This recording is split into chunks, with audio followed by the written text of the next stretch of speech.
Good morning. This is Steve Stites, Chief Medical Officer here at the University of Kansas Health System. We're broadcasting live again from the Dolph Simons Family Studio. Welcome back. In fact, we're going to say welcome back to Greg Nuh-wall-nick, who's here with us today, one of our psychologists, one of our outstanding psychologists here at KU, to talk to us about tips for anxiety, especially for parents and teachers who are faced with the issues of having to go back to school and trying to figure that out safely.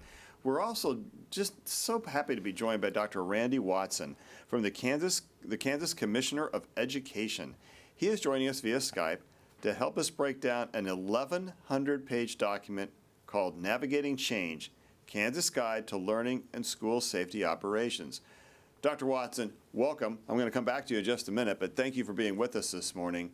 We'll also have a special report from the Community Blood Bank Drive here at KU. It's over at the University of Kansas Medical Center, over in the Health Education Building. Jessica Lavelle will be joining us shortly to just give us an update about how that's going. So important because giving blood is the gift of life.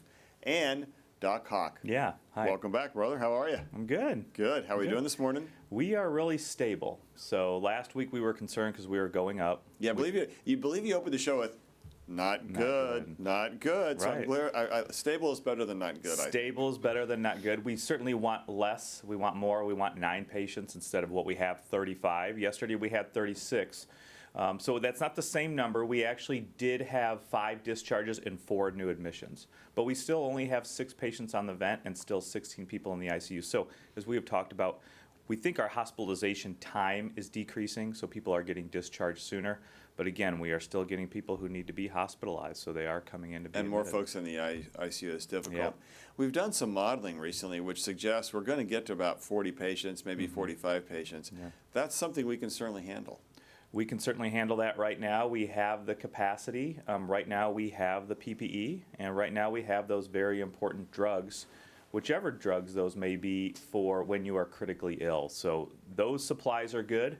We don't want to get to 40 to 50 because then we could certainly have issues, but right now we're doing well with capacity for that. Yeah, I think having enough Decadron and anticoagulation. Yep. How about remdesivir? That we know that was going to be a little bit more in short supply. It's a new drug. Yeah. How's that look? So we just got some new information. Luckily last week we did receive a shipment, so we were able to have 25 or 26 more patients who we could treat should they come in. As we move forward, we have to see how we are going to be able to obtain the remdesivir. It was based on a charity, or was given by and allocated by the federal government. Now we're going to be dealing with distributors in Gilead to actually buy the product. So hopefully we can still get as many courses of remdesivir as we're able to. All right, good news on most of those fronts today.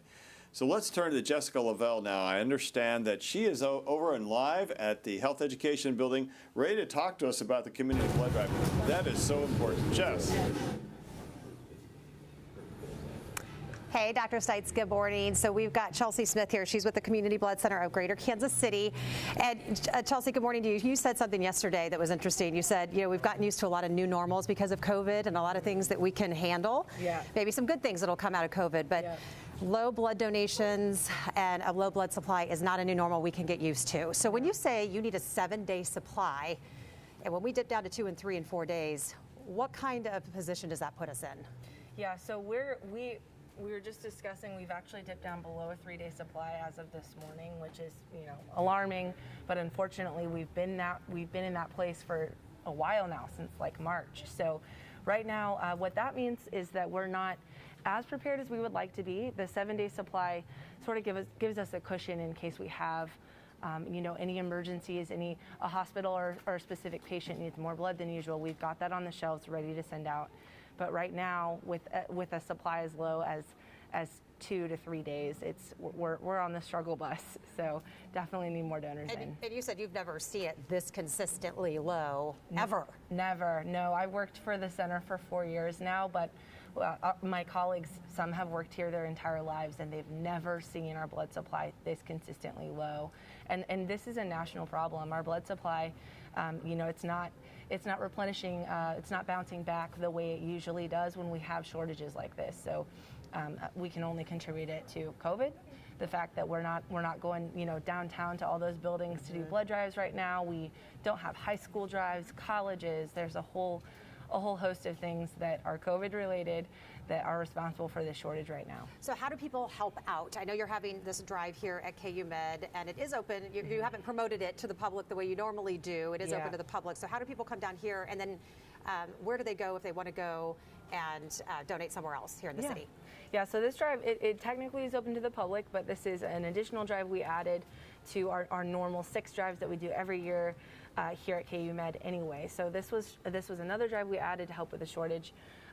The public can get in through Tropicana downstairs. We're up here at the health education building on the 5th floor, but mainly this one's for staff, students who have access to the building, who are eligible to donate.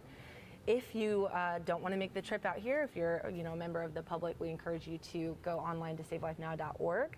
We have all of our blood drives listed and all of our donor centers listed there as well. Chelsea, thank you so much. Yep. And most importantly, you said, and Dr. Seitz, it's safe to donate blood. So come down and help save a life now. Yes, and we'll just carry that message forward. It is safe. BKC, we've got to help folks, and the only way we can help patients, especially those without COVID or those with COVID, who need surgeries and other life-saving procedures, is to make sure there's enough blood on hand. So we need your help. BKC, sign up for a blood drive, give the gift of life. So Randy Watson, you have to be one of the busiest men, or busiest persons on the planet right now. This whole thing about reopening schools and can we do it safely, in your role as Kansas Commissioner of Education, you must be hearing it from all sides. Dr. Stites, doctors, thanks for having me this morning. And We did one yesterday. we certainly believe that these are some important times as we have robust discussions about how do we get students back in school, which we all want, and how do we do that safely for students, families, and staff. Do you feel like we can bring them back safely? Well, I think that what we have to look at is what you've been describing this morning. What is the virus outbreak that's going on in every county, every school district across a fairly large geographic state, which is part of our state sparsely populated, part of our state not. And certainly we've been working with Dr. Norman, medical doctors, nurses, health professionals.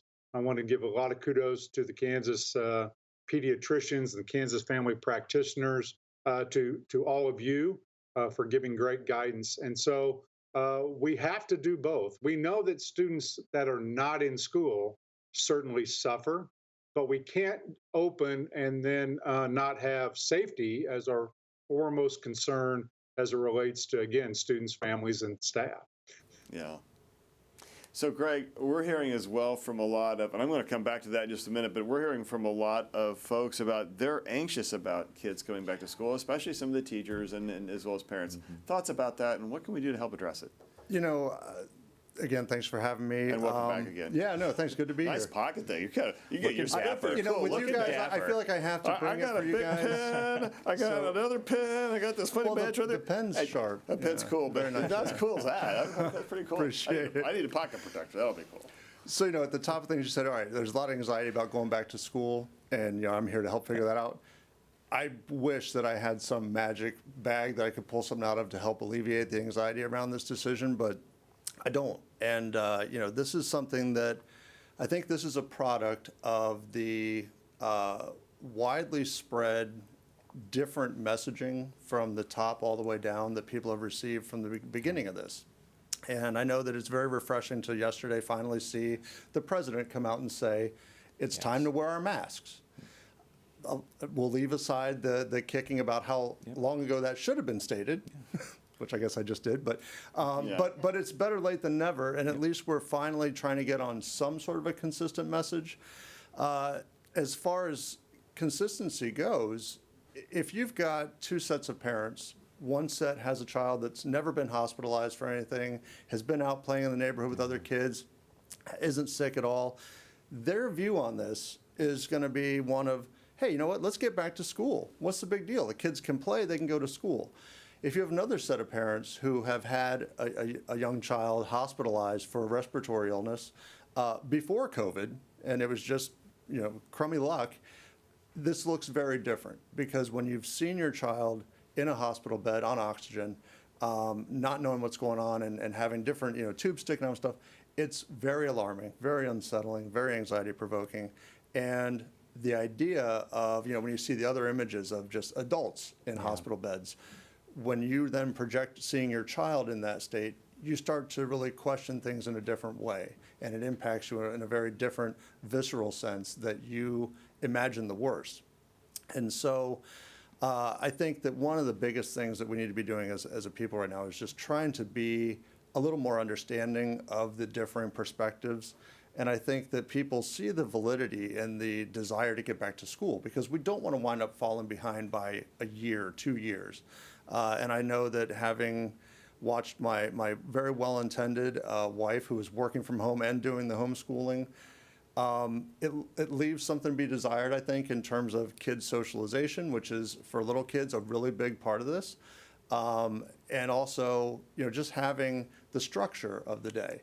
So I know that everybody's trying to do their best, but I know there's also a lot of emotion behind this, and people get pretty nasty. I don't think that helps anything. So the best tips that I can give here are to try to be understanding of one another, try to get as much information as you can, trust the system, and know that Dr. Watson and others are trying to do their best to inform this process. They're taking in the information, and as much as people like to get very emotional in their response to these things and say, they don't care about our kids, I don't think that that's really a responsible answer. I know that it might feel that way to that alarmed set of parents, but there's a lot of work going on behind the scenes that we're not aware of in terms of preparation for what online learning can look like, how we can ease back in, what going back in looks like.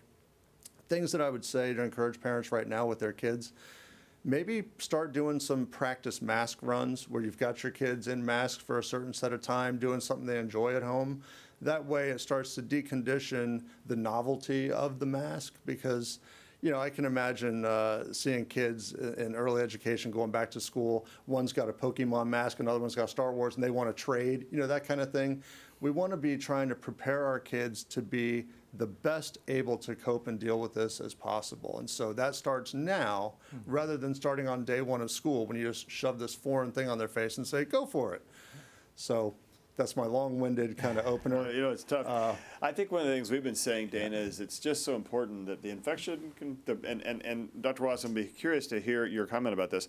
The principles of infection control go with you wherever you go. And I think that's the important point. They don't change because you're in Western Kansas or you're in downtown Kansas City. They don't change if you're in New York or Italy. Principles of infection control are the same. So I guess it's really important, as Dr. Watson pointed out earlier, if a county has very little COVID, I'm still suspicious, because I wonder if that's a testing question or if it just hasn't gotten there yet, because we're seeing it spread throughout the state. So I'm going to say that be very careful with what we think about rate. Yep. But the real keys are, can people wear masks? Can they accomplish social distancing? And can there be a way that the school schedules are staggered such that there aren't as many kids in any given classroom? So, Dr. Watson, help us know, was that part of the plan, or where do the rules of infection control fall in the plan?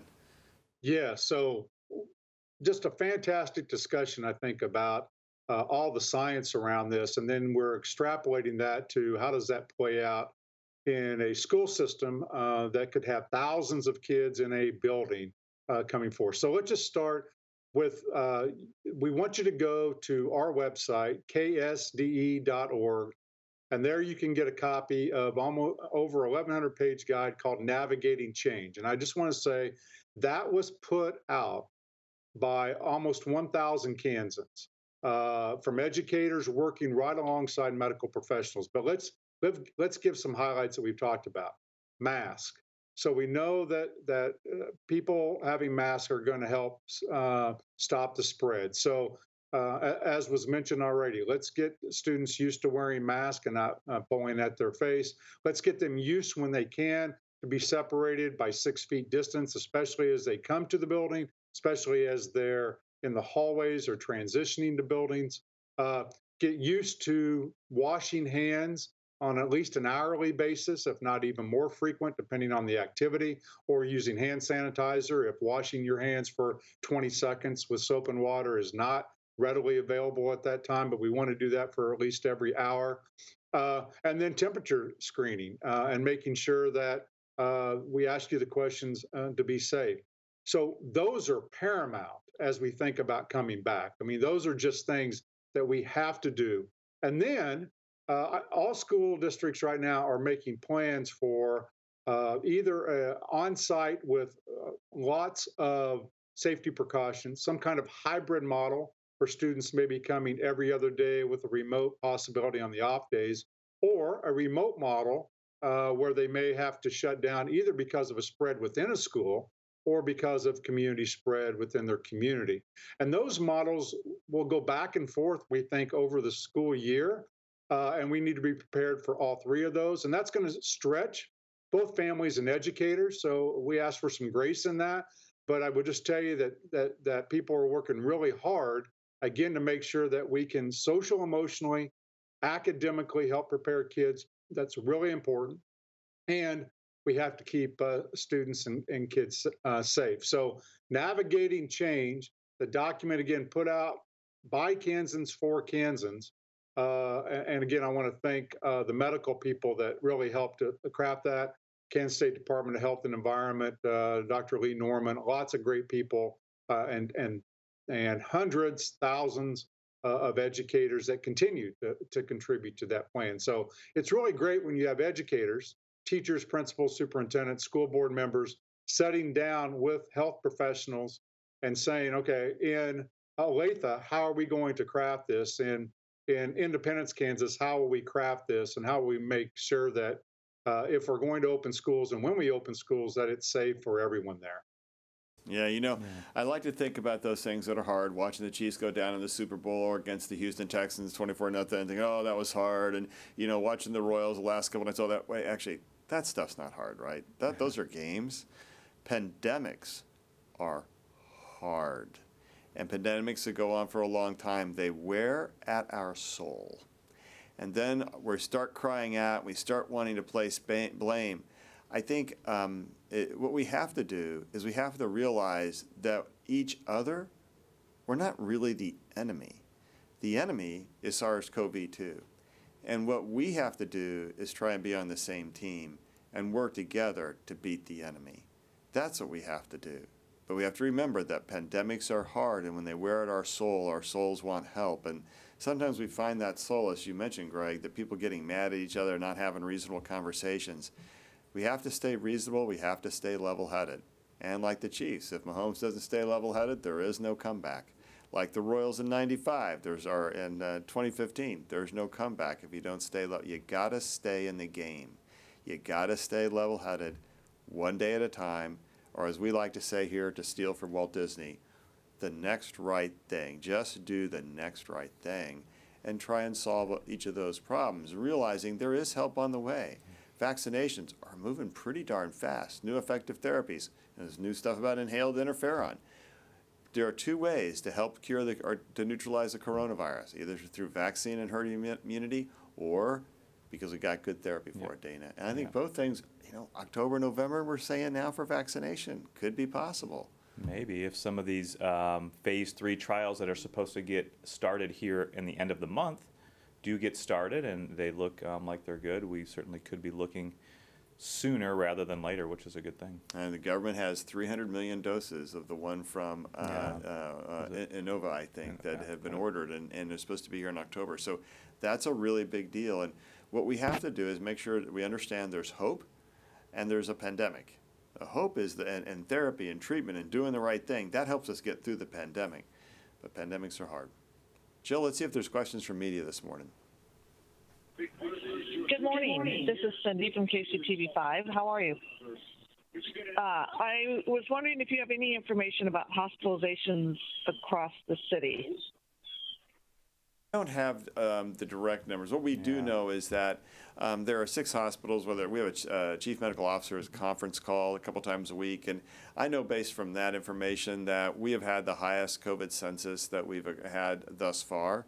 across those 6 main hospitals, and that doesn't include HCA. They've not been as much in them sometimes, but I think there are just some scheduling challenges there. But for North Kansas City and St. Luke's and Liberty and Advent, Shawnee Mission, and KU and Olathe and St. Francis Topeka, we've known pretty consistently what those numbers are, and we were hitting some higher numbers than the highest we've seen.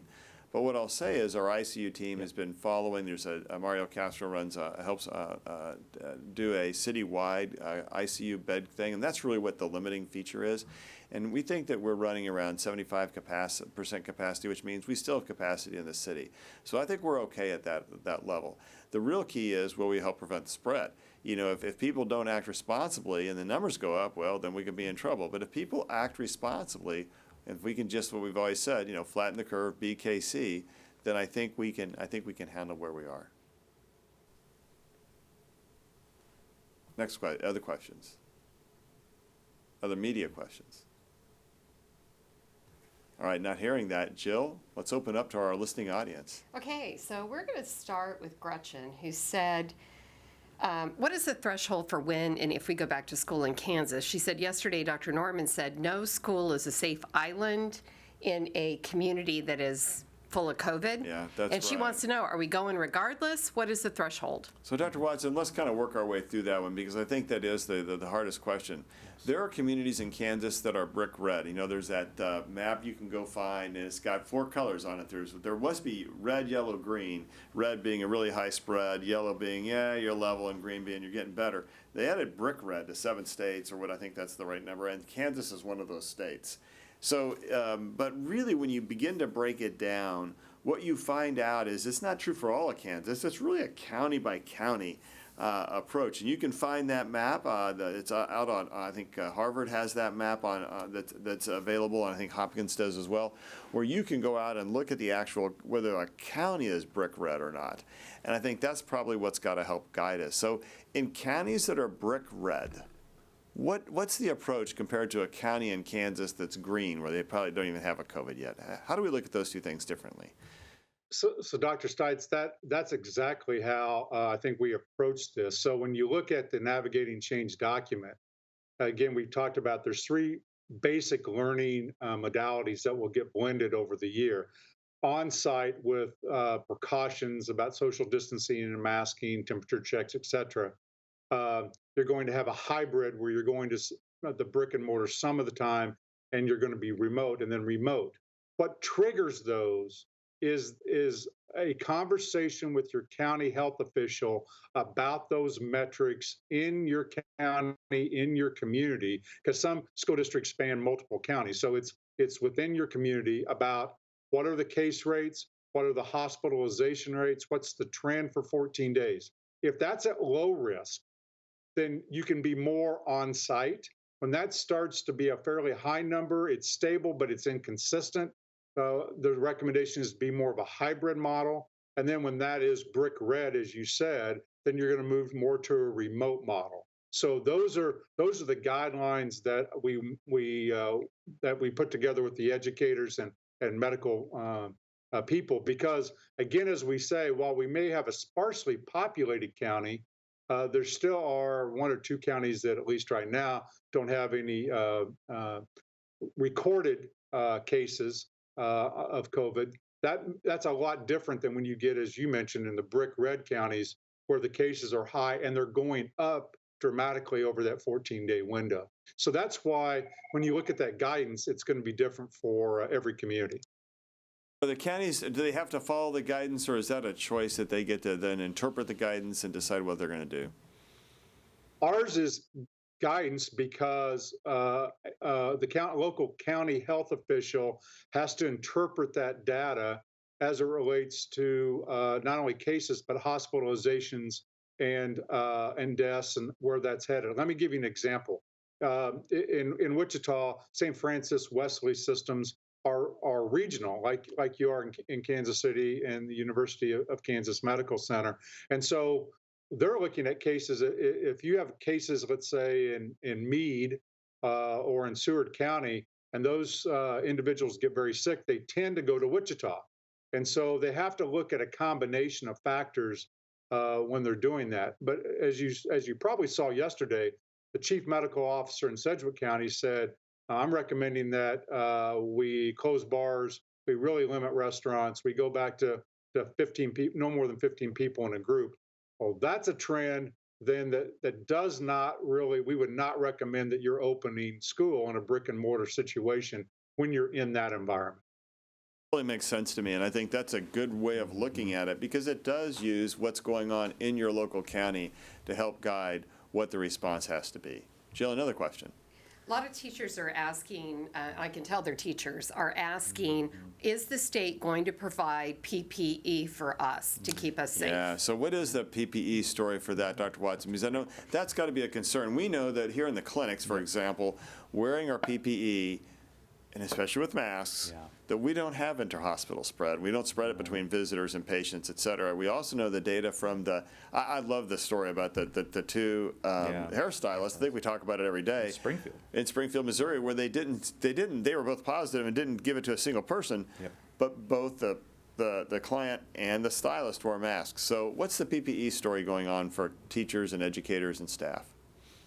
Well, again, thanks for that. I think I would probably defer that a little bit to health and environment because it's a little bit, the PPE discussion, while we have it, is I don't know the exact numbers. Here's what I do know, that school districts are working with their counties right now because COVID money, it flowed from the governor to each of the counties to be used for PPE, for other needs within those counties. And we believe that there's plenty of money to provide masking, sanitation devices, MERV 15 filters for your HVAC, all kinds of things that would make the brick and mortar safer. And so I would say reach out to your local school district. I know here in our office, I have my own mask that I bring, but we provide masks, we provide sanitizer to any employee that asks, or you can bring your own. And I know that every school district, as they're working on their own plan, is reaching out with their county and saying, all right, these are the things that we need to have day one. And we anticipate that those will be provided to employees, teachers, and all staff, custodians, food service, et cetera. You know, I got here early this morning, went up to the intensive care unit, had to do a little round on a patient, and had my mask on and had my super cool Mr. Hot goggles on, too. I look so good with that on. I think goggles are an important part because we all have mucous membranes in their eyes, the nose, the mouth. So I say to any educator, anybody else out there, masks, hand washing, don't forget the goggles. They're like $10 over at Home Depot. So I think it's money well spent. And if it's not provided for you, I got these on my own. I think that's another good choice. Yeah. Don't you think? Yeah, absolutely. Hardware I think my stores, masks Amazon. are cooler than your mask, by the way. And you know what's Mine are neat? really cool. You guys have yours. I don't have mine. I feel so left out that I want to get some right now. They Like probably don't that's match the your power little of pocket numbers. thing. Like the You more gotta the go get people the are doing You things, don't want to mess up your cool suit here with that cool color. You got to get the right this color, would right? really accessorize. And these, it I think you nicely, should do though. that. these were given to me by a colleague, but again, they have top protection as well as side protection, and they're just a little bit larger than The typical glasses. Well, that's right. And they come around the top, as you said, and they come around the side and makes it a little bit more effective. So we've been recommending goggles as well. For teachers that are not maybe going to have PPE provided, what mask do you recommend? They want to know, is it N95, is it cloth? Yeah. They want the most protected. Okay. Yeah. Dana, what do you think? That's a great question. I think right now, for the purposes of that in the community, again, we have seen that even cloth masks will offer some protection to the wearer, not only as a barrier to the wearee, the other person. So I think right now, I think those cloth masks are fine. There are a number of commercial ones that you can buy, but also if you go to your local, even grocery store, pharmacy, they are selling boxes of surgical masks. I haven't looked at them specifically, but they are typically look like other surgical masks. So I think any one of those is going to be fine. Do I think you need an N95 mask? I do not. I still have not been fit tested for an N95. I have not throughout this whole course put on an N95 mask. So I think any type of barrier, such as one of the commercial masks, even the Charlie Hustle cotton masks that you're seeing around Kansas City are going to be adequate. or any of those surgical type masks that you can buy at your pharmacy or your grocery store are probably going to be adequate as well. And again, what we know is that our staff who are working with COVID patients Yeah. all the time, what do they do up on the, because we've cohorted our COVID patients on certain floors. The staff that go up there are wearing surgical masks and eye protection, and that we don't see transmission. And I think where it's different, if you're going to do it for the school nurses, that's a different question, because they're going to be doing procedures Correct. that are aerosolizing, meaning that's going to push a lot of virus into the air and lift it out. Those folks probably need an N95 mask, right? That's what we would recommend, because that's what we would recommend to our respiratory therapists here. So when you do breathing treatments or things like that, you have to protect yourself against inhaling the virus, and N95 masks are the best at that. And I think most of the school proposals, most of what I'm seeing come out of KDHE is consistent with that. So that should be what's being presented from a medical standpoint. That's what we would recommend. Christina is a school nurse, and she said there's a great deal of focus on student mental health. Please also discuss the stress and anxiety teachers and staff are feeling. This ability to cope is going to impact teaching. Boy, it is. I can't imagine if you're constantly governing from fear. And I understand why people do that, because they're afraid of it, especially if you're a teacher you're older, you have some chronic disease, you may have had a history of cancer or breast cancer, whatever it may be. And then you're there in the classroom and you're always worried. Greg, how do you handle that? You know, I think right now teachers are kind of that edge of the sword, where in the beginning it was first responders got all the support. Now I think now that it's the teachers. That's teachers great. really need the support. Yeah. You know, I have my sister-in-law is a teacher, and I keep seeing different things that she puts on social media, and my heart hurts for her, because these teachers have such an emotional investment in their students, and they didn't get to close right with their last cohort of students. Yeah.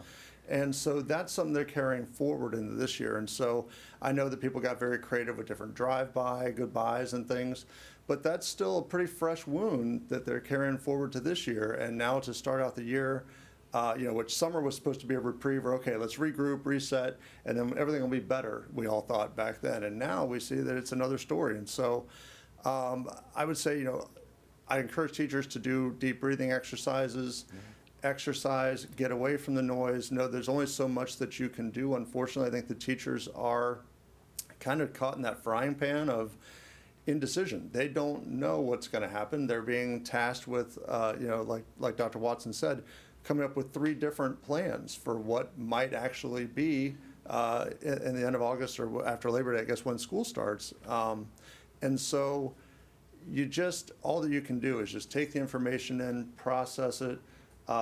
Don't obsess. That's the best message I can give. I know that it's hard because this is kind of everywhere right now. But make sure you're carving out time away from the media, not thinking about school at all, doing things within your bubble that kind of refill your pitcher of wellness. And ultimately know that, I think that we as society need to put out a lot, again, if we could just be better, put out a lot less of the vitriolic hate stuff about, they're all soft. Well, they're not soft. They're just trying to do what's best for their students. And maybe if some of the parents who are spewing out all this nasty stuff were as invested in their kids as our teachers, I think that's a major statement on our teachers and how much they care. So, kudos, keep up the good fight, teachers. We really appreciate everything you do, and thanks. So what you're saying is that teachers are people too. Essentially, yes. And Okay. I think we should also include counselors in there who are absolutely. dealing with some of these students with these anxiety issues on a daily basis, on a one-to-one basis as well. So I think those are very important to include the counselors also. Yes, Dr. Watson, thoughts about that? Because that's got to be something that you guys are dealing with on a constant daily basis. Let me just say that teachers are the true heroes, and certainly throw school nurses, counselors, principals, support staff. My own family, my daughter is a outstanding middle school art teacher, and she's also pregnant with our first grandchild. So we're extremely excited to be looking forward to that in November. But as everyone said, the anxiety level that she has is great because she's torn between 2 things.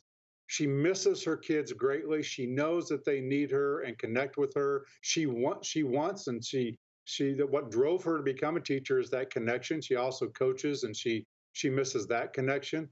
And yet she's fearful. She's fearful for the safety of her daughter. and the pregnancy. And so I live that. Just I'm still a school person at heart. I like to think of myself as an old school person. And these are the emotions that we're all dealing with. I'm not immune to that. I certainly feel it every day. I think about our teachers. I heard from many of them this morning who texted me and just said, thinking about you. I know you're thinking about us. I think it's really important when, and I tell people all the time, and here we are on social media, on Skype. I'm joining by Skype. I tell people, get rid of social media right now. Go engage in your local school district and say, I want to help. I want to be part of the solution on how we can craft this that really works for parents and for staff, and so that we keep our entire community safe. And when we do that, I think we'll do remarkable things. But trying to find the answers, and I'm not the psychologist. I'm a history major and have my doctorates in education. But finding the answers on social media, I don't think is where it's at. I think we're going to find those when we really, community by community, engage in the conversation of how we can do this together and how it's going to look together. I think that is a great advice. And I would just say, and this is my way of trying to assure the teachers, you're going to encounter COVID kids, right? There are going to be kids who have COVID, they're coronavirus, they may well be asymptomatic, they're going to come to school, and you're going to be afraid, how do I protect myself? And again, I just go back to what we know. If you govern from knowledge and not fear, here's what we know. Today we have 35 patients. They're in 2 hospital wards. We've been as high as 39. This program's been at this for over 100 days, and we've been at this since early March, late February. And what I know is this: in that span of time, by using appropriate PPE, which consists of a surgical mask, goggles, that our staff who work on the floors where COVID patients are have not gotten sick. Well, that's a big statement, right? That's a big statement. But it is also meant to be a statement to offer you some security that for those of us that have been on the front lines for the last 4 months, as you as educators go in to be on the front lines, for those of us that have been on the front lines, we've tested this and it works. And for folks who are going to have to do high-risk procedures, like doing and it's not high risk necessarily, but in terms of the risk around SARS-CoV-2, like doing a breathing treatment, then you need to have an N95 mask and goggles. We know that those are the things that are going to protect you. And they protect you right here at the University of Kansas Health System. They protect you over at St. Francis Hospital. They protect you at Stormont Vale. They protect you in Hayes and down in Wichita and everywhere else. They'll protect you in the classroom too. So it all comes down to making sure you can mitigate the risk with the right PPE to be safe. And as we've said, if the county's red hot or brick red, you may have to have a different strategy in that county. And maybe schools don't open right away. But if you are in the classroom, you can stay safe. Sierra has 20 to 30 students in her classroom. She wants to know, how do you socially distance 6 feet in a packed classroom? And she also is concerned about substitute teachers. Yeah. How is that going to be handled? Yeah. Dr. Watts, let me first turn to you. Are there plans to, on those more crowded classrooms with a lot of kids and the kids kind of right by each other on desks, are there plans to try and only have part of the class there one day and another part the next day? I mean, what are we doing around that social distancing in the actual classroom itself? Well, we're encouraging school districts to really plan to use either multiple facilities or try to spread those kids out as much as possible. Again, the hybrid could do that where you split kids up, then they're going partial days. In terms of substitute teachers, we know there's a substitute teacher shortage to start with. We think that's going to even grow greater because a number of those substitutes are retired teachers and maybe at high risk. So when you look at our Navigating Change document, it gives every school district multiple options of how to organize instruction to make it as best as possible within that facility or multiple facilities within that community. But again, that's going to take community planning of how that goes about and how that looks as we go forward. So, for example, we put the competencies and standards, the learning standards, social, emotional, and academically, into grade bands. And I'm a history teacher, but for next year, I could possibly at the high school level join with a language arts teacher. We could teach humanities, so we combine and teach humanities, and we could become a team, and we could split kids up in a little bit different way. We maybe could use some of the county COVID money, CARES money that's flowed to the county, maybe to hire some additional pair support where we could break students up. But that's going to take some tremendous community planning given the nature of the facilities. Some of our facilities are very large, can spread out easier than others. So that's why you just can't say this is the one size fits all model. What it is look at the outbreak in that community, plan for all possible scenarios, and then if you have a class size of 30, that's going to look different than if your class size is in a rural community of 10. And you're going to have to take different precautions in those situations than you would in the smaller class sizes. All right. Yeah. Thank you. Jill, time for one more question, then we're going to have to wrap up, I think. Oh, they're so good. I know. Debbie wants to know, if we're so close to a vaccine, why don't we just wait? You know, I think the problem is I want to tell you that you're close to the vaccine, but I have rose-colored glasses, and we don't really know the date of the vaccine. And so I'm hopeful. I think if we all knew that the vaccine was going to be out in October, baseball wouldn't start right away, football wouldn't start right away, schools wouldn't start right away. But the truth is we don't really know that. Right. And so you get into this endless trap of doing it. Now, I think we are going to get there. I'm pretty darn optimistic. But many people will tell you that I look through the world with those optimistic rose-colored glasses, and as a result, sometimes I may not be right. But I think hope is really important. I know as a physician that one of the most important things you do when you talk with patients, you don't give false hope, but you point out hope. And there's a difference between those two philosophies. By pointing out hope, you give the opportunity for people to aspire to something and help you row in the same direction. And if you give false hope, then you lie to people, and that's not right. Yeah. So pointing out hope, I think, is really important. And I think pointing out hope about vaccination is real.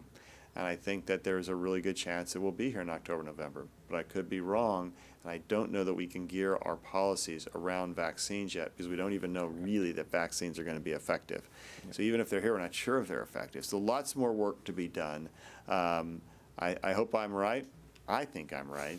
But my wife would say I always think I'm right, and my batting average may not be 1,000 on that. So we'll see where we go.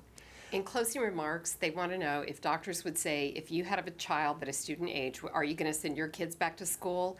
And for you, if you would explain language that teachers can use to help kids who don't want to wear their mask. Okay, we'll take those two on. Yeah. First, let me turn to Dr. Watson. Final thoughts today? Well, again, I want everyone to go to the Navigating Change document that almost 1,000 Kansans put out.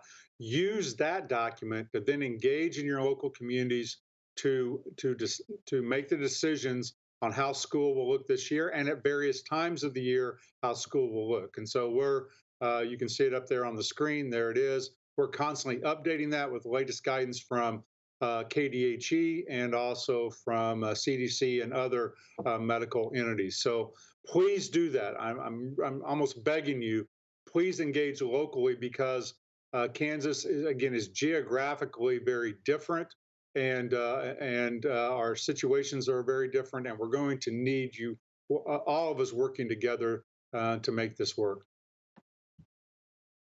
Final thoughts and a final answer, it sounds like. Yeah, right. No pressure on that one. So final thoughts. Number one, I think we need to get into a better mindset as a community in terms of the parents that are watching. I want you guys to think about this in terms of a chain being only as strong as its weakest link. I said that back in the beginning of COVID. I'm saying it again now. It's essential that regardless of your political views, regardless of your feelings on masks and things, the information's there. You have a responsibility as a parent, not only to your child, but I don't want to say it takes a village, but it takes a village. We all need to think that in the classroom, if we are expecting our kid to take off their mask at some point, which if we can't get adults to wear their masks right or at all, it's difficult to expect that to trickle down to our kids to do it right. teachers, I have the utmost faith in you guys to be creative. I know you guys can find different kind of games and ways to engage the kids to help them recognize, not necessarily saying COVID, but maybe come up with a creative game wherein you're engaging the kids and saying, like, who can keep their mask on longest, or who does the best, or who's got the coolest mask, or, you know, maybe tomorrow, let's see if you decorate a mask at home, bring it in, you know, keep it clean, obviously, before, you know, I'll leave it up to you guys to say how to do that. But, you know, but the point is, when we get into groups and we look around and we think about, okay, our son is going to go to school with X, Y, Z other kids. Don't let your fears fill in the blanks. And so what that means is, this is a discussion I have with my wife, but basically, you can't make up everybody else's backstory. You can't say that everybody else has been at the lake and drinking after one another and spitting all over each other. That's your fears that are telling you that's what everybody's doing. Sure, a lot of them may be. But the reality is that there are also a lot of people who are just as concerned and just as diligent as you are, sending their kids to that school too, who are just as worried as you might be. So let's find some strength in that. Let's know that what we do within our house is going to impact other people in their homes. And so that's really the best takeaway that I can give, is that we've just got to try to do better and be better for one another and work towards Dr. Steitz's you know, vaccine vision. Yeah, vaccine vision, I like that. Do you have young kids? I do. I have two. They're going to And, school? As of right now, we are opting for the online. Okay. So you have a choice to do either online or in person, and so they're going to do online. Yeah. So there are a few other families that are in the same boat, but a lot are going back to school in person. But they admittedly do go to a private school, and they have umpteen different things that are in place that I feel like they're going to give it the best shot possible. And so I think we're just kind of sitting out initially to try to see how this goes, because we've been super cautious from the beginning, because when I shared earlier about having a son with a respiratory illness in the hospital, that was our youngest. We had to watch that and see that. And so it's not something that we're going to take lightly. We want to make sure that we've got our ducks in a row. Yeah. Dana? All right, few points. So yes, I do have a 6th grader and 8th grader, one in private school, one in public school. And if school is in session, I certainly plan to send them back to in-classroom learning. I think that will be good for them, and that's, you know, my family decision. The other thing is, yeah, there's many a slip twixt a cup and a lip. By Say October, that again. Say there's it again. many a slip between a. twixt a cup and a lip. That's pretty good. So here we are in the vaccine and therapeutics. We have moved 1,000 times faster than we ever have in the history of mankind for therapeutics and vaccination. Hopefully that will continue, hopefully October, November, but don't be surprised if it is next June either. So we have the best minds and the best resources behind that. The other thing is, you pointed to, you know, now we have the message from the top. And you talked about Walt Disney, about doing the right thing. I listened to comedian Earthquake on SiriusXM radio, and he says it's never too late to do the right thing. So hopefully, if the message is coming down from the top, we can have that culture change, and people can be physically distancing and wearing a mask on a regular basis. And because that is the way that we can stop the spread and make it safer for everybody. The next thing is the teachers and the counselors and the administrators.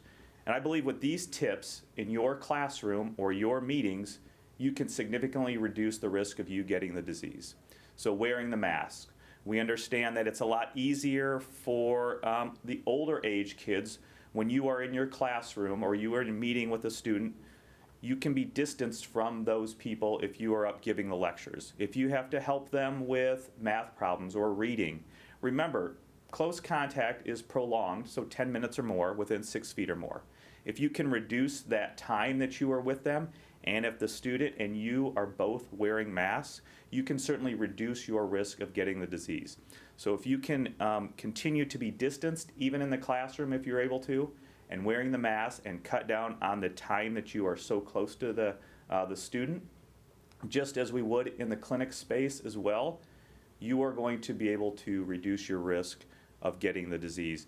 And by taking those tips, I know it's difficult, but as you continue and you start to do it, it will become second nature, and it will be a lot easier. And therefore, you can keep yourself and the students as safe as possible. So I think remembering those types of tips when you're in the classroom or in meetings with other administrators or other people that is going to be the best way moving forward to do that.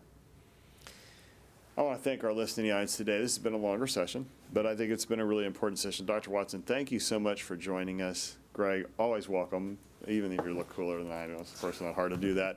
And even betwixt the lip or whatever he said over here, Hawk, was, that was great. I'm going to steal that, by the way. Tomorrow we have Dr. Alan Greiner from the Public Health Department in Kansas City, Kansas, and Dr. Aaron Corvo, the Deputy Medical Officer for the Health Department. They're both going to be with us to talk about things in Wyandotte County and how that can really be emblematic about what's going on in areas where it is a brick red hot color there. So we appreciate their being part of the program tomorrow. That'll be a great discussion, and of course we'll be focusing on schools at that time too. We have some pretty cool masking pictures just to show you here for just a moment. Abby is proud of these two shoppers at the IKEA sporting their masks as she should be. Great job, girls, well done. Beth sent these two photos from her daughter's birthday party. She had masks and hand sanitizer waiting as they entered. They huddled long enough for a quick pic with masks on, however. Great planning, Mom. And Jill sends this photo from the Upper Mohawk Lake Trails in Breckenridge, Colorado. Looks like they were the only humans for miles around. Hey, I want to show you something. I know that yesterday the president said it was patriotic to wear a mask. That's great. Late to the party, but okay, finally got around to it. I'm just going to show you something. Here I go. You know what? This is not hard. It's really not hard. And the cool stuff is, it really works, and it's worked for over 100 years in operating rooms. And if it's worked in the operating room, it can work for you. And it can work in schools, just as it works in hospitals and health clinics and other places. You can stay safe, and you will stay safe if you follow the rules of infection control. And yeah, my glasses fog up for the first few minutes. Yeah. And then you know what? They defog after a while. Yep. And you can see clearly. Hopefully you can see clearly to find the safety that is inherent in doing the right thing around infection control. It's not hard, it's temporary. And it's not going to destroy your life. What can hurt you the most is not following the rules of infection control. So remember, do it right. Come back and see us tomorrow. And in the meantime, there's still no place like home. We'll see you then.